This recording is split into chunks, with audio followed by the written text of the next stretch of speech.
Em nome do Pai, do Filho, do Espírito Santo. Amém. Ave Maria, cheia de graça, o Senhor é convosco. Bendita sois vós entre as mulheres, e bendito é o fruto do vosso ventre, Jesus. Santa Maria, Mãe de Deus, rogai por nós, pecadores, agora e na hora de nossa morte. Amém. São José, rogai por nós. São Felipe Neri, rogai por nós. Santa Teresa de Jesus, rogai por nós. Nossa Senhora de Fátima, rogai por nós. Em nome do Pai, do Filho, do Espírito Santo. Amém. Bom dia a todos. Nós estamos aqui na página 194 da biografia de Santa Teresa de Jesus, escrita por William Thomas Walsh. Eu vou recuar um parágrafo aqui da onde a gente parou na última leitura, para contextualizar aqui e a gente continuar. Algo de tudo isso começou, sem dúvida, a ser conhecido em Ávila. Já muitas pessoas respeitáveis ia dizendo que era tempo de a Inquisição olhar para algumas das frequentadoras da casa de Dona Guiomar e da Encarnação, e que, se a Beata não tinha cuidado, acabaria por ser queimada. A Beata é a nossa santa, né? Se pessoas ilustres da corte tinham sido mandadas para a fogueira, como esperaria ela escapar? Algumas das monjas do seu próprio convento, especialmente aquelas que nunca tinham tido nenhuma espécie de experiências místicas, julgavam-na iludida e possessa, e assim levavam a atmosfera de suspeita até a porta mesmo da cela de Teresa. Das pessoas suas conhecidas, houve quem começasse a evitá-la. Diziam algumas que ela estava provavelmente recebendo o castigo de pecados da vida passada não revelados aos confessores. Outras diziam que era uma alma perdida, fora de toda esperança de redenção. O que mais lhe custava era sofrer a má opinião de gente boa, cuja desconfiança era perfeitamente de boa fé. Até o consolo dos livros agora lhe era negado. Incapaz, nessa época, de ler latim, tinha obtido satisfação e, nos primeiros estádios da oração mental, muita ajuda para a contemplação de alguns livros em romance, aqui entre aspas.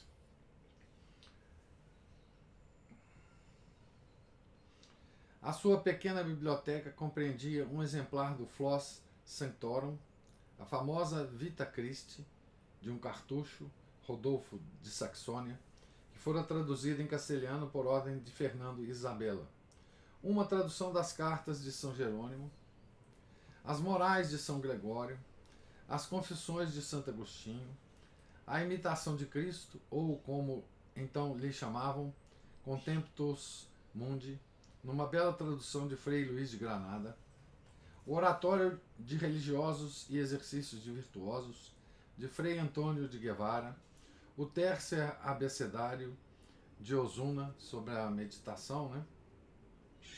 A que tanto devera na juventude, e a Subida del Monte Sion, de Frei Bernardino de Laredo, que, com tão desastrosos efeitos, ela mostrara a Salcedo e a Daza em 1554.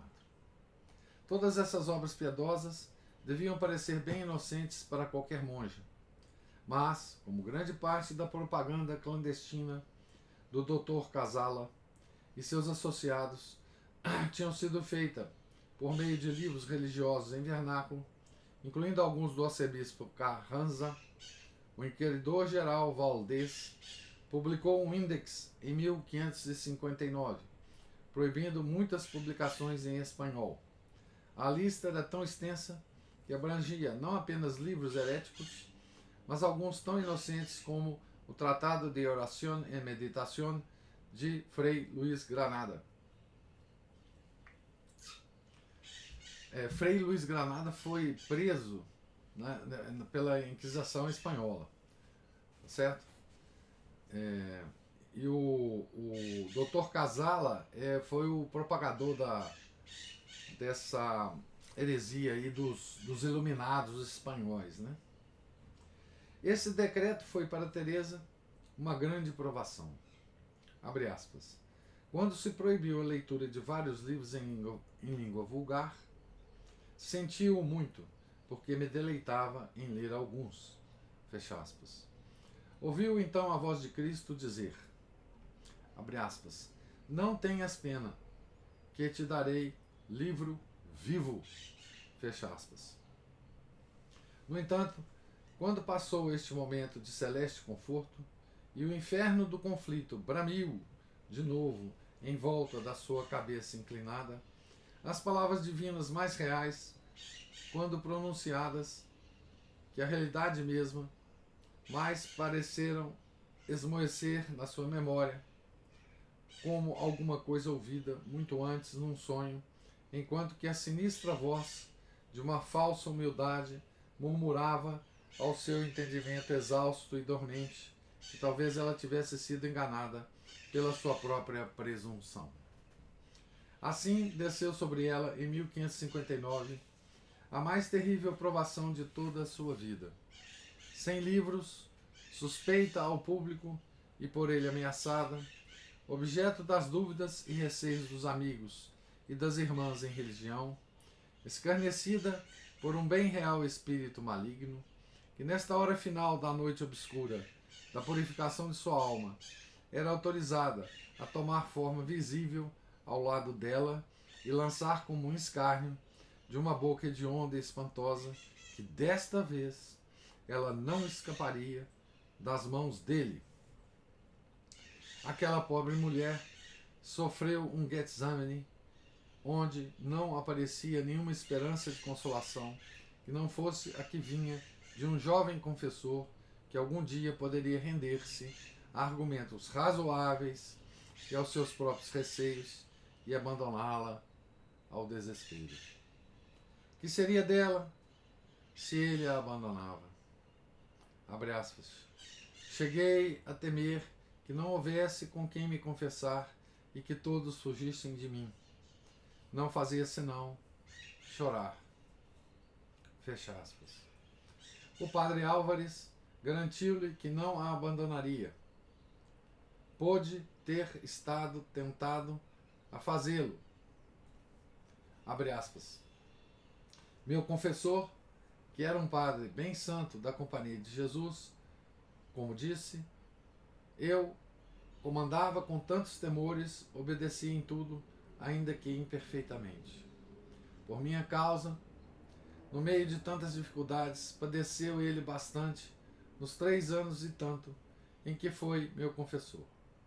Pois em grandes perseguições que moveram contra mim, e quando, em muitas circunstâncias, por permissão do Senhor, me julgavam mal, frequentemente, sem a isso ter dado aso, iam ter com ele e lançavam-lhe a culpa de tudo, conquanto fosse bem inocente.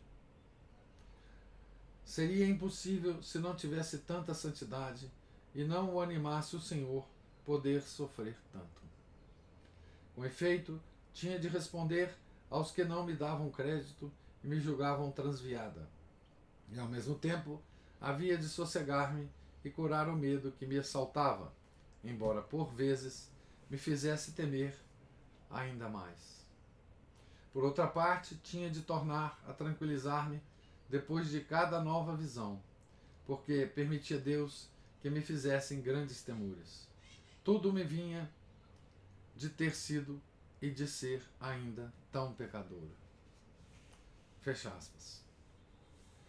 O padre Álvares não corria perigo. Não voltaria a haver em Espanha uma Madalena da Cruz, se isso dependesse dele. Resolveu fazer passar a alma de Teresa por todas as provas possíveis. Uma das mais torturantes de todas foi a confissão geral. Insistiu que ela devia fazer no Colégio Saint-Gilles, não através da habitual grade, mas ajoelhada diante dele, de cara descoberta.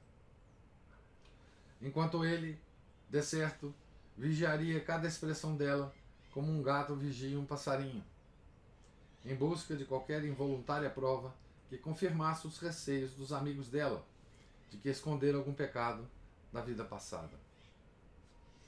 Abre aspas. para Santa Teresa.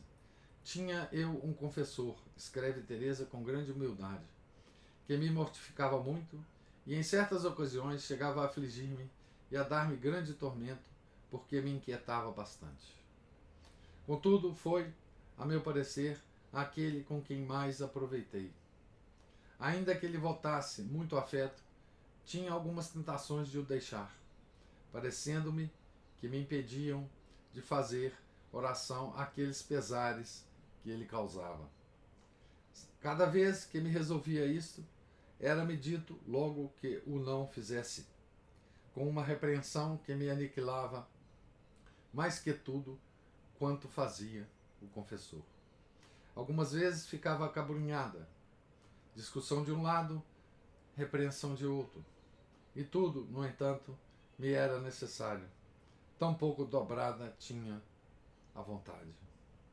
Disse-me, numa ocasião, que não é obediente quem não está determinado a padecer.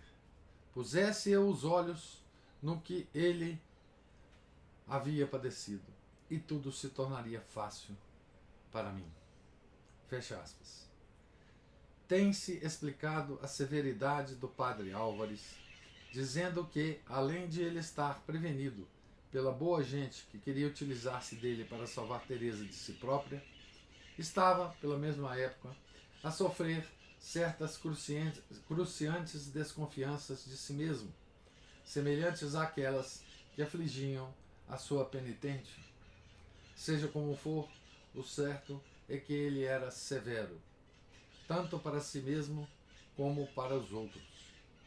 Ribeira, o primeiro biógrafo da santa, que conheceu bem os dois, diz que Teresa lhe observou rindo, abre aspas, gosto imenso desse meu padre, embora ele tenha mau humor, fecha aspas. Um dia, o padre Álvares mostrou a Ribeira uma grande rima de livros espirituais e disse-lhe em tom de lamento, abre aspas, tenho de ler todos esses livros para entender Teresa de Jesus, fecha aspas. Certamente o conhecimento de que ele sofria muito para lhe poder ser útil deu coragem a Teresa para prosseguir. A prova real de sua convicção de que, apesar de tudo, era ele o melhor confessor que ela podia ter e um instrumento escolhido por Deus para a perfeição da sua alma, está em que continuou a seguir-lhe as ordens durante 6 anos, no período mais crucial da sua vida, mesmo depois de ele ter deixado Ávila. Abre aspas. Ele me consolava com muita piedade, e se tivesse confiança em si mesmo, não padeceria eu tanto, pois Deus lhe dava a entender a verdade em tudo, e o mesmo sacramento lhe infundia luz, creio eu, fecha aspas. Costumava ele discutir os arroubamentos e as visões de Teresa, não as faltas, claro, com 5 ou 6 dos amigos dela, incluindo o Santo Cavaleiro, que não tinha dúvidas em lhe contar o que eles diziam. Abre aspas. E disse-me meu confessor que todos tinham por certo que era o demônio, e determinaram que eu não comungasse tão a miúde e procurasse distrair-me, evitando a solidão. Era eu extremamente medrosa, como disse, em parte por causa da doença de coração. Muitas vezes, em pleno dia, não ousava estar sozinha numa sala. Vendo que tantos o afirmavam e eu não podia crer, deu-me grandíssimo escrúpulo, parecendo-me pouca humildade. Com efeito, sendo todos letrados, de vida mais virtuosa que eu, sem comparação, por que não lhes havia de dar crédito? Fecha aspas. Seguiu o confessor o parecer da junta e fê-la estar afastada da comunhão. Junta entre aspas aqui, né? Junta dos amigos, né? E fê-la estar afastada da comunhão dia após dia por cerca de 3 semanas. Chegou a permitir aos 5 ou 6, entre aspas, observá-la em conjunto e interrogá-la, Imaginai a cena. Teresa quase a perder a paciência. Seus amigos olhando-se furtivamente. O santo cavaleiro mais tremendo que nunca. Abre aspas. Eu lhes dizia com singeleza algumas coisas que eles interpretavam desfavoravelmente. Queria muito a um deles, porque lhe devia imensamente minha alma. Era muito santo e desejava com grande ardor, para meu aproveitamento, que o Senhor me desse luz. Eu sofria sumamente, vendo que não me entendiam, e que todos eles, como disse, sem mais considerações, atribuíam a pouca humildade as minhas palavras. Mal viam em mim uma falta, o que não seria raro, logo condenavam tudo. Faziam-me algumas perguntas e, respondendo eu com simplicidade e confiança, logo imaginavam que queria passar por sábio e dar-lhes lições. Tudo iam denunciar ao meu confessor, certamente porque queriam o meu proveito. E ele se punha a ralhar comigo. Fecha aspas. Veio o tempo em que parecia que ela não podia já suportar uma palavra ou olhar de suspeita. Por 20 dias de inenarrável solidão e desolação, tinha passado sem o pão da vida por ordem de seu confessor. Até Deus parecia tê-la abandonado, quando ela ajoelhava completamente só, tentando rezar. E em lugar da consolação divina, descia sobre ela um terrível e paralisante sentimento de desamparo, que a tornava incapaz para outro pensamento que não fosse o pensamento abominável e acabrunhante de que talvez ela fosse iludida pelo demônio e se viesse a perder eternamente. Cansada, doente, atormentada, ainda repeliu esta ideia perigosa.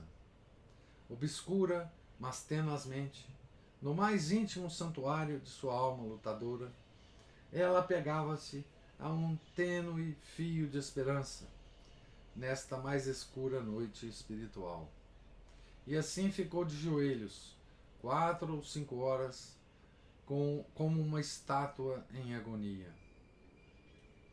Abre aspas, deixando o Senhor padecer, não havia para mim consolo no céu nem na terra. Temia 1000 perigos. Fecha aspas. Finalmente, como ela se mantivesse no terreno, com a última, desesperada partícula de energia, a sorte da batalha mudou. A presença, em letra maiúscula, familiar, surgiu ao lado dela. E a voz pronunciou com deliciosa clareza, através dos lugares áridos e desertos da sua alma, algumas das mesmas palavras que Moisés ouvira ao sair da sarça ardente. Abre aspas. Não tenhas medos. Não tenhas medo, filha. Sou eu. E não te hei de desamparar. Não temas. Fecha aspas. Ao recordar estes 3 ou 4 últimos anos, escreveu Teresa. Abre aspas. Ó meu Senhor, como sois vós o amigo verdadeiro. Sois poderoso. Louvem-vos todas as criaturas, Senhor do mundo. Levantem-se contra mim todos os letrados. Persigam-me todas as criaturas. Atormentem-me os demônios. E não me falteis vós, Senhor, porque já tenho experiência do lucro com que tirais a salvo a quem só em vós confia. Oh, que bom Deus! Oh, que bom Senhor! E quão poderoso! Fecha aspas. Não foi esta, porém, a última das suas provações. Bem longe disso. O padre Álvares tinha-lhe garantido por várias vezes que, ainda que algumas das suas experiências fossem de origem não divina, mas diabólica, ela não devia ter medo, pois o demônio não lhe podia fazer nenhum mal enquanto ela não ofendesse a Deus. O que ela tinha a fazer era continuar a apelar para Deus na oração, e ele e os seus outros amigos fariam o mesmo. Havia ocasiões, no entanto, em que o jovem jesuíta tinha de sair de Ávila numa ou noutra missão, e então Teresa tinha de recomeçar de todo as tentativas para se fazer compreender por um confessor temporário. Havia especialmente um substituto que a sujeitava a uma prova a que as suas páginas singelas deram uma grotesca imortalidade. Quem era esse padre que a fez beber até a última gota o cálice das mortificações? Curiosamente, Teresa deixa-o sem nome. Tudo surgiu como consequência de uma grande desgraça espiritual que Teresa padeceu por essa altura. As suas visões tornavam-se mais frequentes e aproximavam-se do apogeu do esplendor. Nesta, abre aspas, luz que não conhece noite, fecha aspas, que inundava de alegria todo o seu ser, começava ela não apenas a estar compenetrada da presença de Cristo, mas mesmo a vê-lo na sua sagrada humanidade. Ela recorda isto com habitual cuidado e exatidão. Vamos ver aqui como é que ela recorda isso. Abre aspas para Santa Teresa. Bem me parecia, por alguns indícios, que era imagem o que eu via, mas por outros muitos achava que não, antes era o mesmo Cristo. Dependia tudo da claridade com que era servido mostrar-se a mim, mas manifestava-se umas vezes tão confusamente que me parecia imagem, conquanto não semelhante aos quadros da terra, por muitos perfeitos que sejam, dos quais muitos tenho visto, e bem lindos. É disparate pensar que existia alguma analogia entre uma e outra coisa. Nem mais nem menos que entre uma pessoa viva e seu retrato. Este, por melhor que seja, não pode ser tão natural que não perceba, afinal de contas, que é coisa inanimada. Mas deixemos isto, pois está bem explicado e é assim ao pé da letra. O que acabei de dizer não é comparação. É muito mais que isso. É a pura verdade. Existe realmente a diferença do vivo ao pintado. Nem mais, nem menos. Com efeito, se a imagem é imagem inanimada, não homem morto, senão Cristo vivo. E dá a entender que é homem de Deus, não como estava no sepulcro, senão como dele saiu depois de ressuscitado. Vem às vezes com tão grande majestade que não há como duvidar. Vê-se que é o mesmo Senhor, especialmente logo depois da comunhão, quando já sabemos que está ali, pois nos diz a fé. Representa-se tão Senhor daquela pousada que parece a alma estar toda desfeita e consumida em Cristo. Ó Jesus meu, quem pudera dar a entender a majestade com que vos mostrais. Fecha aspas aqui para Santa Teresa. Este gênero de visão, continua Teresa a explicar, é tão tremendo que ninguém a pode experimentar senão em estado de arroubamento ou êxtase. Não se trata de alguma coisa meramente imaginada por ela. Disto estava perfeitamente segura. Abre aspas, com efeito, como poderíamos, à custa de esforços, representar a humanidade de Cristo e reproduzir, por meio de imaginação, sua grande formosura. Fecha aspas. A imaginação precisaria de tempo para ir concebendo os pormenores, um após outro, até a imagem ficar completamente fabricada, Nestas visões, porém, não há, para quem contempla, possibilidade de escolha. O que ela vê é aquilo que o Senhor quer que ela veja, e como Ele deseja que eu veja. E, diz Teresa, não está em seu poder acrescentar ou suprimir, seja o que for, no todo que lhe é apresentado. Por 2 anos e meio fruiu ela da visão da inefável beleza do Senhor e, abre aspas, para Santa Teresa, da suavidade, por vezes severidade, das palavras daquela formosíssima e divina boca. Desejava em extremo perceber a cor de seus olhos e saber a sua altura, para o dizer depois, mas jamais o mereci, nem há esforço que eu consiga. Antes tudo se desvanece diante de minha vista. Bem vejo algumas vezes que me olha com piedade, mas tem tanta força este olhar que eu não pode sofrer a alma e fica então subido a arrombamento que, para mais gozar do Senhor, perde essa formosa vista. Quase sempre se me representa o Senhor como ressuscitado, e via-o na hóstia do mesmo modo. Algumas vezes, porém, para me reanimar em qualquer tribulação, mostrava-se chagado na cruz e no horto, raramente com coroa de espinhos, e por vezes levando a cruz. Isto, como disse, por ocasião de necessidades minhas e de outras pessoas, mas sempre com a carne glorificada. Bastantes afrontas e dissabores me acarretou o ter contado estas visões. Muitos temores e muitas perseguições sofri. Fecha aspas.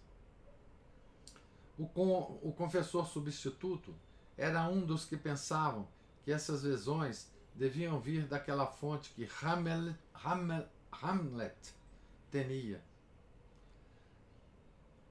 Aqui ele vai reproduzir um trecho de Hamlet, né?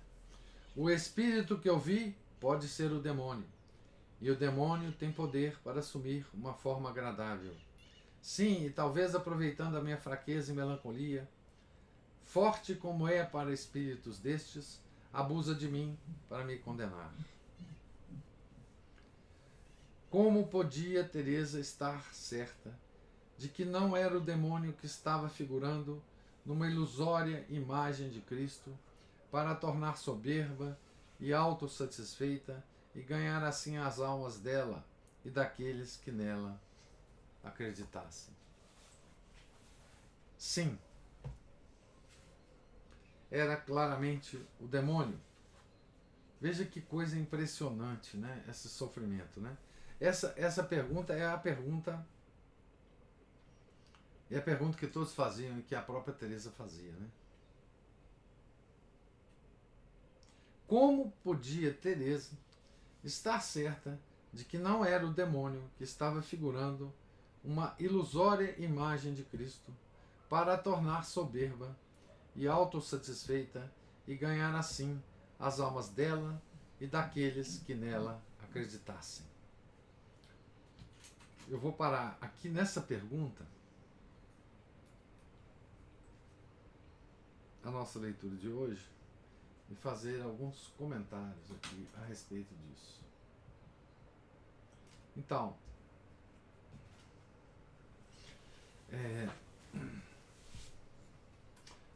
Teresa estava... Essa pergunta é a pergunta fundamental que se deve fazer em relação a todo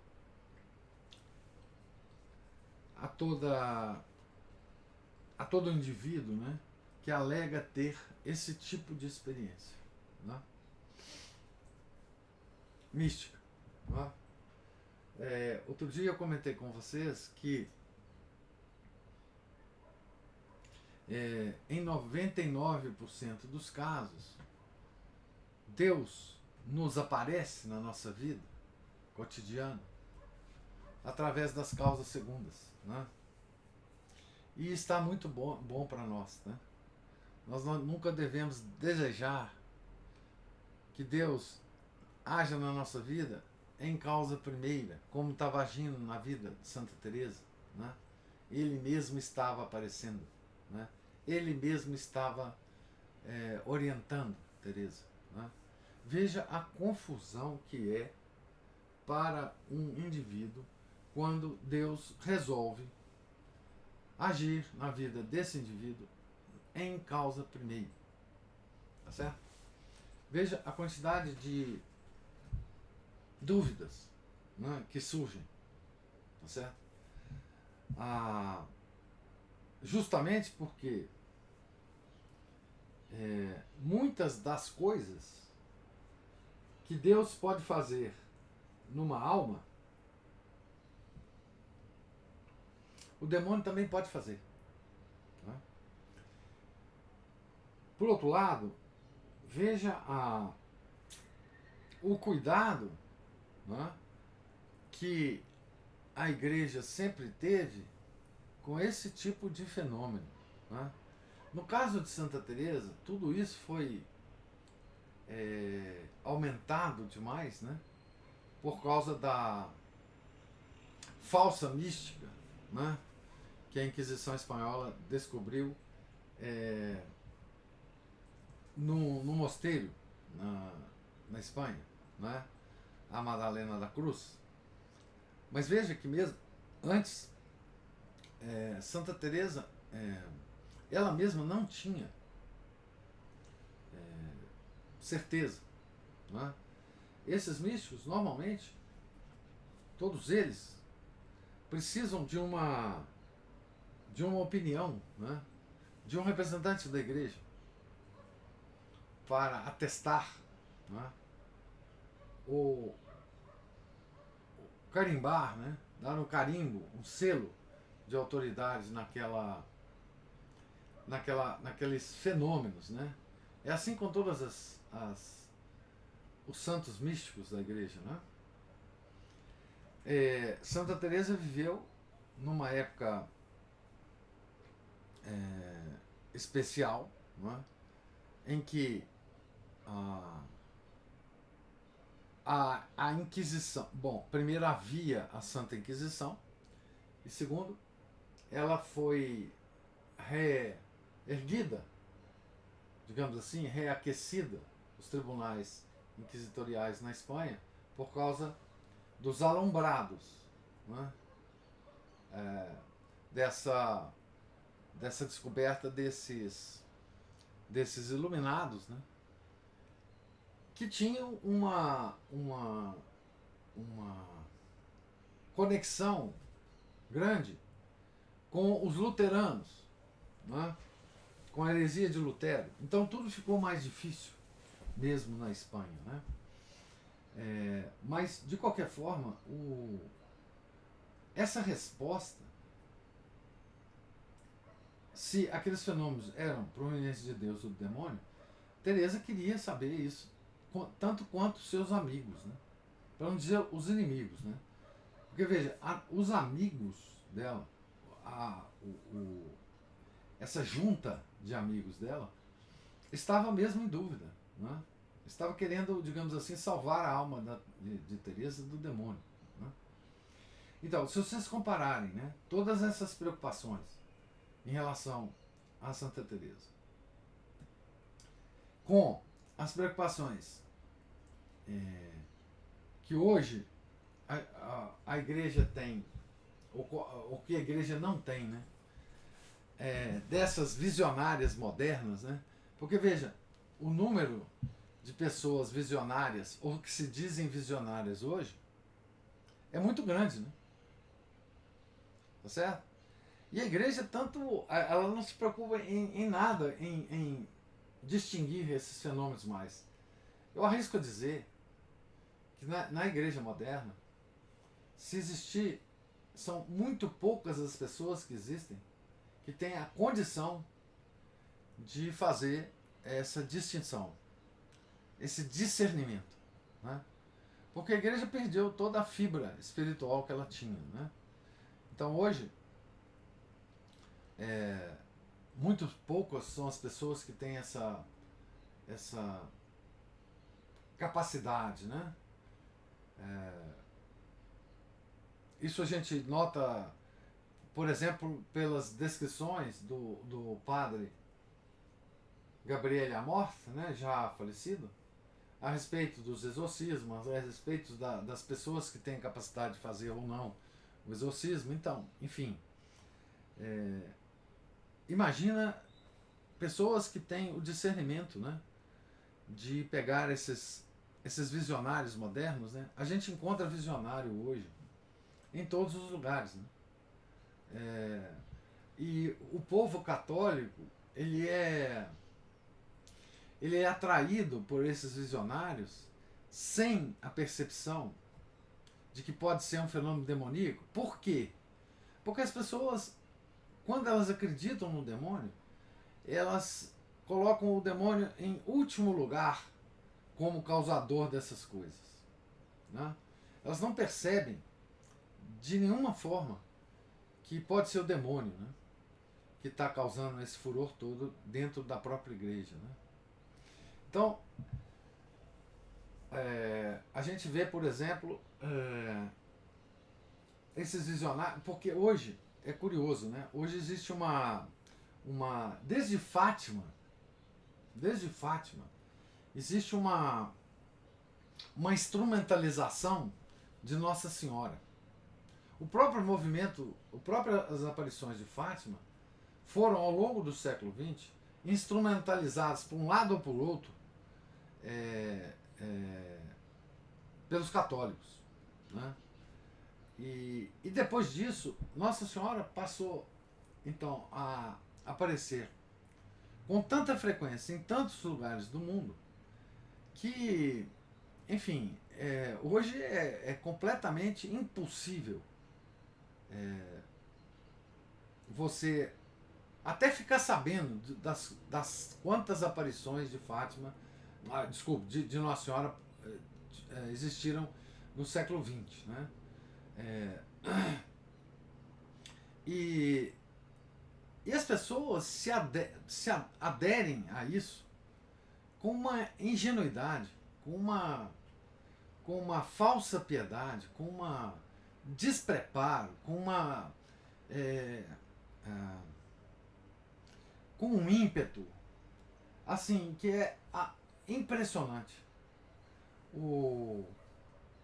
Essa instrumentalização desses movimentos dentro da igreja é tão lamentável hoje. Não só a pessoas ligadas diretamente às aparições, mas qualquer pessoa que começa a falar besteira, escrever livros sobre a vida de Jesus, enfim, vocês sabem de quem que eu estou falando, a quantidade de pessoas, digamos assim, místicas que aparecem por aí, contando que teve uma visão da vida de Jesus, que Jesus lá em Nazaré, menino, fez isso ou aquilo. É uma coisa assim impressionante. O século XX, o XXI tá do mesmo jeito, né? Isso significa que nós estamos perdendo a fibra da nossa religião, tá certo? Essa é uma das amostras, né, de que nós estamos perdendo a fibra da nossa religião. Nós não duvidamos mais de que tudo isso pode ser um fenômeno mundial demoníaco para nos afastar da nossa própria religião, tá certo? Ficar procurando aparições de Nossa Senhora para tudo quanto é lugar e esquecer de rezar o rosário todos os dias, tá certo? Ficar procurando essas coisas e falando sobre elas e vendo vídeos sobre elas e esquecer de rezar, né? O demônio quer nos afastar da oração e da comunhão e da confissão, não tenham dúvida disso, né? A Maria Cristina fala, será que o demônio não faz isso para desacreditar Fátima, igual fez essa Madalena desacreditar Santa Teresa? Sim, essas multiplicações, elas tiram toda a importância das aparições verdadeiras de Nossa Senhora, não só Fátima, como Lourdes, La Salette, né? Mesmo Akita, no Japão, que foi em 1973. Então, mesmo as que, Nossa Senhora, talvez tenha querido aparecer no século XX para alguma coisa, elas ficam no meio dessa confusão, tá certo? Porque hoje é uma confusão, tá? O Felipe fala aqui, lembrando Santo Agostinho, essas pessoas estão baseadas no amor falso. Na cidade dos homens, né? Então, assim, comparando, né, o cuidado que se teve em caracterizar, né, o fenômeno de Santa Teresa, como outros fenômenos todos, né, todos os místicos tiveram até um certo ponto, né, esse cuidado da igreja para com eles, né.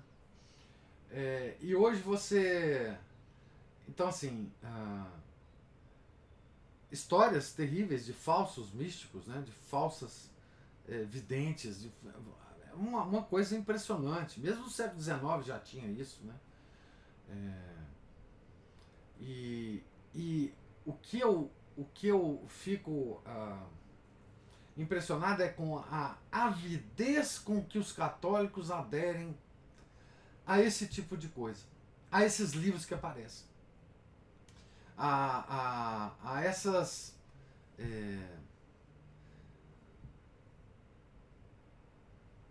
esses falsos videntes, né?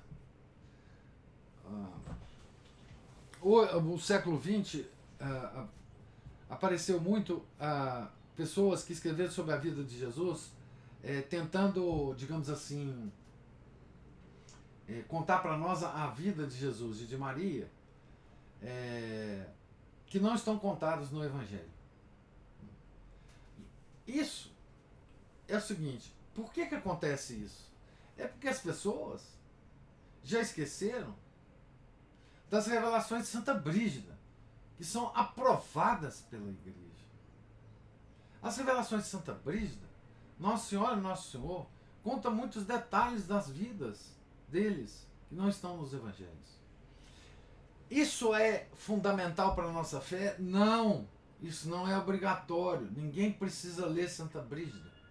Mas se quiser ler sobre a vida de Nosso Senhor e Nossa Senhora, detalhes que não estão no Evangelho, detalhes que podem, digamos assim, alimentar a nossa alma, alimentar a nossa fé, leiam Santa Brígida. Não leiam essas pessoas do século XX que escreveram sobre isso.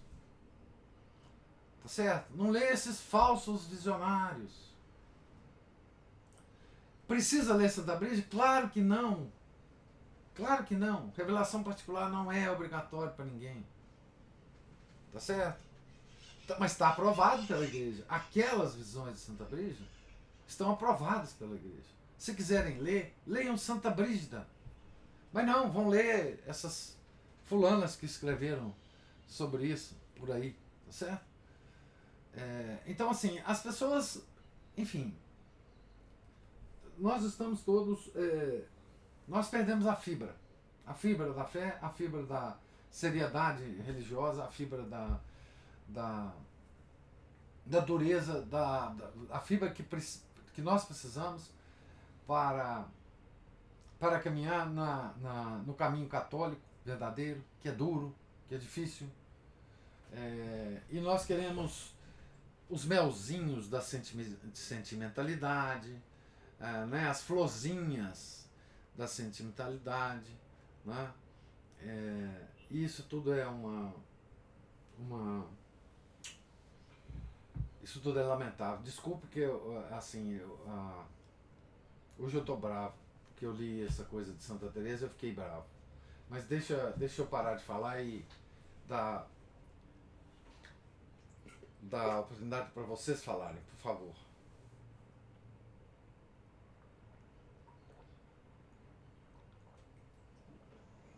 Professor, Sim. essa coisa de se ficar procurando, desejando manifestação da causa primeira, nada mais é do que falta de fé. Além disso tudo, né? Não é? Por quê? Porque é igual, não tem um evangelho, né, que fala que o homem morreu, se perdeu e queria voltar para avisar os irmãos, né? E aí Deus diz a ele, não, eles tiveram chance. Eu Isso. mandei os profetas, eu mandei isso, aquilo outro. Nada vai adiantar, não. Pois é, então assim, eu acho que as pessoas ficam nessa avidez por essas demonstrações por puramente falta de fé. Puramente. Por quê? Porque hoje em dia é muito complicado esse negócio de fé. É igual aquela história que o senhor conta, né? Que o senhor estava no refeitório lá da universidade e o senhor não comia carne e o senhor fazia o sinal da cruz e as pessoas falavam, por que você não come carne? Porque a igreja manda. E hoje as pessoas não querem ser obedientes. Não. Elas querem fazer as suas próprias regras. E a gente está no meio dessa confusão toda e quer acreditar, igual o senhor falou aí, ficar atrás de um melzinho, de uma coisa mais fácil. Né? Então deixa de acreditar no que para acreditar em algo que possa consolar. Deixa de rezar para ler as revelações diárias de uma tal Nossa Senhora que aparece em tal lugar. Que está na internet.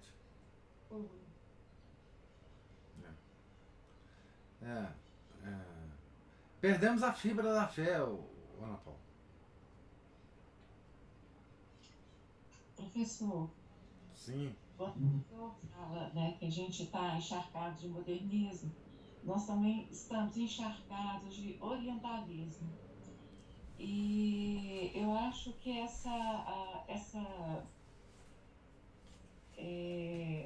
a mística hoje, ela é muito difícil de descolar uma vida de oração e de entrega a Deus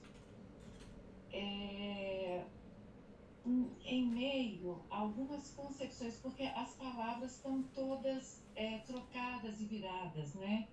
Quando a gente fala a palavra espírito, a Igreja Católica, a Bíblia, como a Igreja vê, ela já foi totalmente desvirtuada por N outras palavras que já vão lá para id, ego, self, depois, né, alma, ânima, ens, quer dizer, a coisa já eu imagino que aquela construção delicada da mística católica, que os santos, não, eles por si mesmos não, né?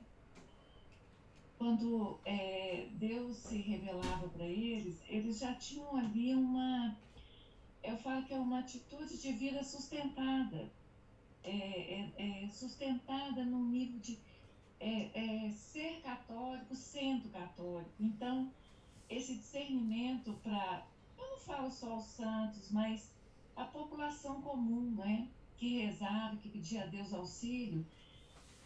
Agora, hoje, eu já contei para o senhor que nós fomos a uma missa, e lá, nessa missa, um padre... As pessoas falavam lá que Nossa Senhora falou com elas. Eu lembrei disso quando eu estava comentando isso aqui, Cristiano. Pois é.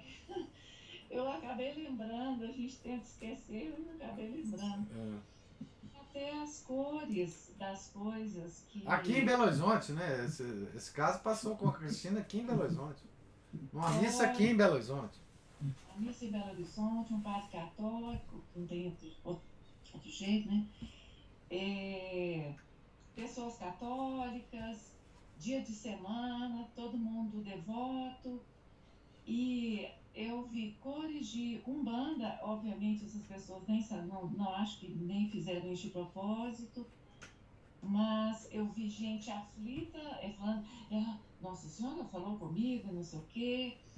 E a missa tridentina, para falar a verdade, era uma missa quase tridentina, porque tinha um latim no meio. Eu não sei o que foi aquilo, professor. E quando a gente, assim, observa essa espiritualidade, e eu, por incrível que pareça, né, eu ainda sou administradora de um grupo aí grande que eu nunca tive coragem de sair porque uma amiga pediu minha presença há 5 anos atrás e acabei ficando. Eu não coloco nada lá e nem tenho coragem, porque o dia inteiro Nossa Senhora mandou isso, e Nossa Senhora mandou aquilo, e Nossa Senhora disse isso, e Nossa Senhora disse aquilo. E assim, essas pessoas, elas se sentem aquela parte pequena do rebanho, que será, como diz a Bíblia, né? A fé vai ser mantida em pequenos grupos e tal. Ela completará o número dos eleitos. Isso até, professor, eu fiquei assim numa dúvida. Eu estou falando com o senhor. A gente, quando vê da boca de um, pensa numa coisa, quando vê na boca de gente que a gente até respeita, pensa outra. Mas já está muito difícil para a gente.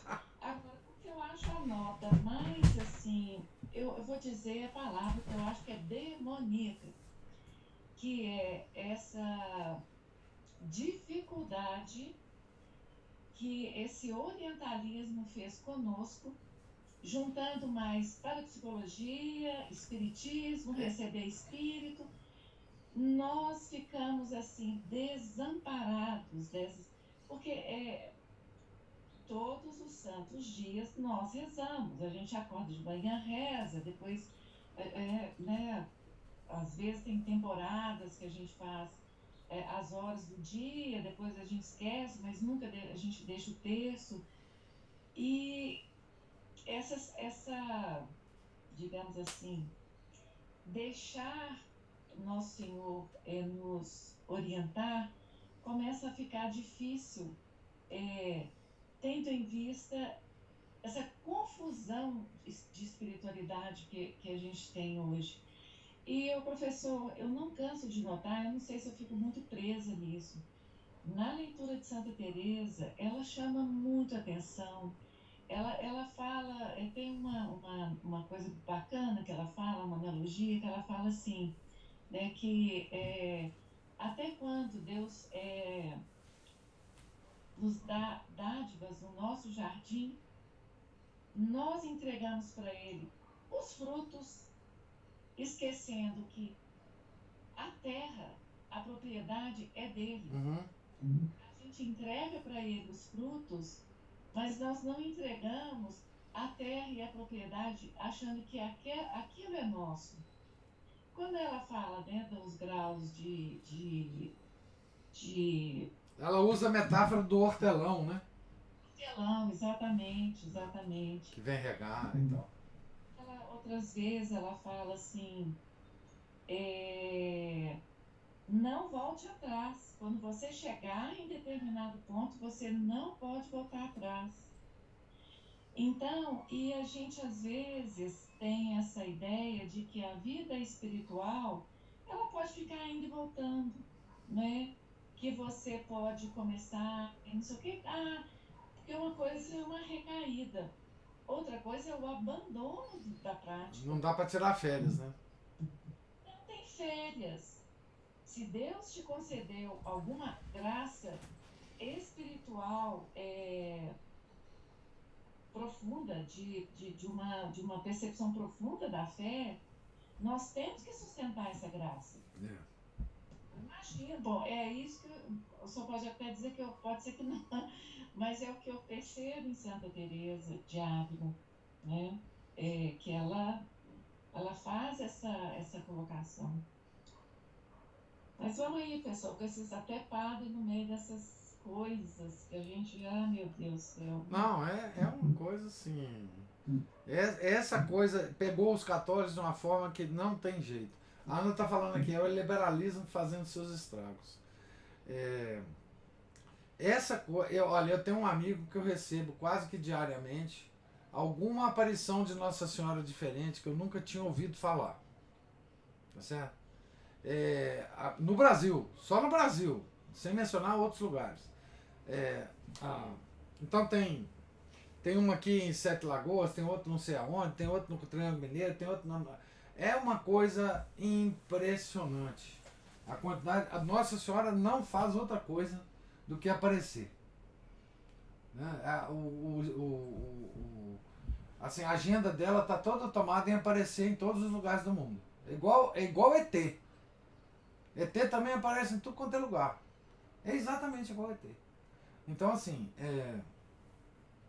isso mostra o quanto que nós, enfim, estamos perdidos. Esse tipo de fato mostra justamente que acabou a nossa devoção à Nossa Senhora. Acabou a nossa devoção à Nossa Senhora.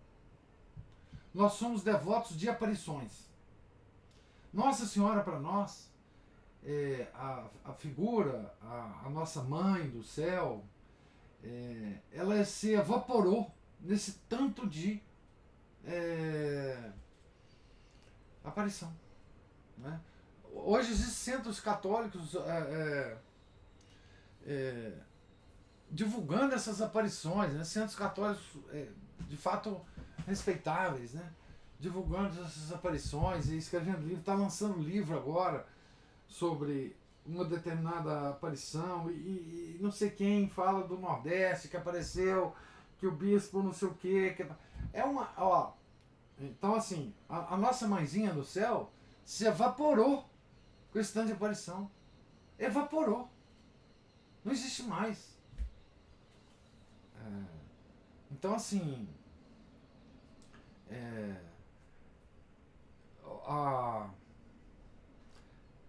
se isso não é demoníaco, né? O que seria? O que o demônio mais quer da gente? Nos afastar de Nossa Senhora, que é a grande inimiga dele. Então, se a gente... o demônio usa a estratégia seguinte: vamos criar uma porção de Nossa Senhora, falando uma porção de coisas, porque essa onipresença vai evaporar a verdadeira piedade a Nossa Senhora. Simplesmente evaporar. Esse pessoal vai ficar tão impressionado com isso que não... Enfim. Então, essa é uma tendência nossa hoje de não querer mais que Deus nos fale através das causas segundas. Nós queremos ver Ele mesmo. Ou então a mãe dele. A mãe dele serve. A mãe dele serve. Desde que eu receba diariamente uma mensagem da mãe dele, tá bom para mim. Mas as causas segundas, a própria realidade nos falando na nossa cara o que Deus quer que a gente faça, a própria realidade batendo na nossa porta, essa nós não queremos ver. Porque aí são causas segundas. E aí é Deus, né? Pô, Deus podia aparecer para mim em causa primeira, por que ele não aparece? Então, assim, acabou. Evaporou essa questão das causas segundas para nós na nossa vida, a interpretação que nós podemos fazer dos nossos próprios, das nossas circunstâncias, das pessoas que se aproximam, se afastam da gente, né? Dos acontecimentos. Não, isso nós não queremos saber. Nós não queremos saber das causas segundas. Nós queremos ter o contato direto com o cara. Não, cadê ele? Cadê Nosso Senhor? Eu quero falar direto com ele. E são as mesmas pessoas que desfazem da hóstia consagrada. Porque na hóstia não aparece Nosso Senhor. Ele está escondidinho lá. Presença real escondidinho. Não, eu não quero nada escondido. Eu quero trem aparecendo. Essa é a nossa situação hoje. Né? Nós não vemos a realidade, mas queremos ver a Deus. Tô bravo hoje, hein, gente? Ô professor, eu acho que é porque a gente ficou muito mal acostumado com essa coisa de que tudo precisa de uma comprovação. Científica, inclusive. Isso. Então, assim, se a gente fala alguma coisa que está divergindo da opinião geral, mas de onde você tirou isso? Qual que é o artigo científico? A fonte. Qual é a fonte? Então, e a fé, por isso que eu volto a insistir na questão da fé, a fé, a gente é acreditar naquilo que não pode ser comprovado pelos nossos sentidos. Não pode. Está acima da razão. Mas isso é pedir demais pro homem, pro homem moderno, sofisticado. Estou acostumado com tantas referências e artigos científicos e blá blá blá blá blá blá. Né? Não tem nada que referencie, por exemplo, ET. Aí ele acredita em umas bobagens dessas. Não, e pior, acredita até nos artigos científicos. O pior é isso. Porque eles acham que artigo científico não pode mentir. Não pode ter nenhuma manipulação, né? Ué. Em verdade. Esse aqui é o problema. Esse aqui é o problema. Então, eu acho que hoje a gente está viciado nisso, né? Voltamos àquele assunto da confusão, né? Confusão mental. Qual foi o santo que aconteceu um milagre eucarístico e foram avisar para ele? São Luís. São Luís de França. E ele falou, não, pode ir lá você, eu não preciso disso. Em Notre Dame. Foi. Pois é. Exatamente. Nós estamos mesmo na contramão da história de São Luís. De tudo. É uma coisa impressionante. E como que a gente vai se livrar desses vícios é que é o problema. Por isso que a gente tem que pelejar mesmo, rezando muito, lendo. Não tem saída, não. Não tem, não. Você vê, Ana Paula... Nós somos testados todos os dias. É coisa... Igual o senhor está falando, eu nem sabia disso, que toda hora tem esse tanto de aparição. Não, você não imagina. Você não imagina. Nós ficamos caçando Nossa Senhora por aí, né? Nós somos caçadores de Nossa Senhora. E essas mesmas pessoas que ficam caçando Nossa Senhora desconhecem, por exemplo, que lá em Lanciano, lá na Itália, tem uma hoste que sangra desde o século VIII. Isso é uma coisa interessante. Se quiser, não precisa ir. Alguém precisa ir em Lanciano para acreditar na presença real? Claro que não. Mas pelo menos vai num lugar que tem desde o século VIII a hóstia sangra. Não é? Então, assim, milagres absolutamente extraordinários existem no mundo, sendo feitos há séculos. O sangue de São Januário, que se liquefaz, o sangue de São Pantaleão, que se liquefaz, Marte do século, sei lá, 3, 2. Então, milagre, para as pessoas verem, milagres comprovados por séculos de existência, existem. Agora, não fica caçando Nossa Senhora por aí, não. Não fica caçando. E isso denota, professor, uma grandíssima falta de humildade da nossa parte. Nós queremos que aconteça agora. E conosco. Na nossa frente. Eu quero com sangue se liquefaça agora. Aqui. Não, tem muito lugar no mundo que acontece. Corpos incorruptos de santos na Europa. Vai lá, então, se você quer ver. Isso existe. Isso pode, para algumas pessoas, significar um aumento de fervor. Claro que pode. Claro que pode. É bom que esteja... Aliás, é por isso que Nosso Senhor faz com que esses corpos continuem incorruptos. Ele quer demonstrar para as pessoas o poder que ele tem sobre as coisas, sobre os elementos. Mas as pessoas querem um corpo incorrupto aqui do lado da minha casa, entendeu? Da minha vizinha. Aí é demais, né?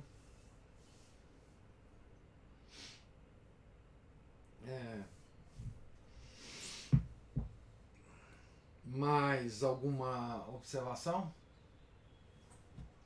Então nós vamos continuar aqui ainda no sofrimento de Santa Teresa e o seu relacionamento aqui com com a Inquisição por algum tempo ainda.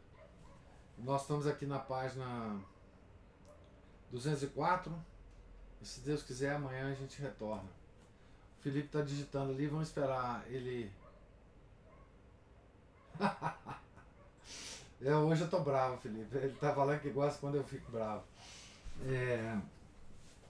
Então, Deus lhes pague a presença, a paciência, os comentários, observações. Tenham todos um santo dia, fiquem com Deus. Em nome do Pai, do Filho, do Espírito Santo. Amém. Ave Maria, cheia de graça, o Senhor é convosco. Bendita sois vós entre as mulheres, e bendito é o fruto do vosso ventre, Jesus. Santa Maria, Mãe de Deus, rogai por nós, pecadores, agora e na hora de nossa morte. Amém. São José, rogai por nós. São Felipe Neri, rogai por nós. Santa Teresa de Jesus, rogai por nós. Nossa Senhora de Fátima, rogai por nós. Em nome do Pai, do Filho, do Espírito Santo. Amém.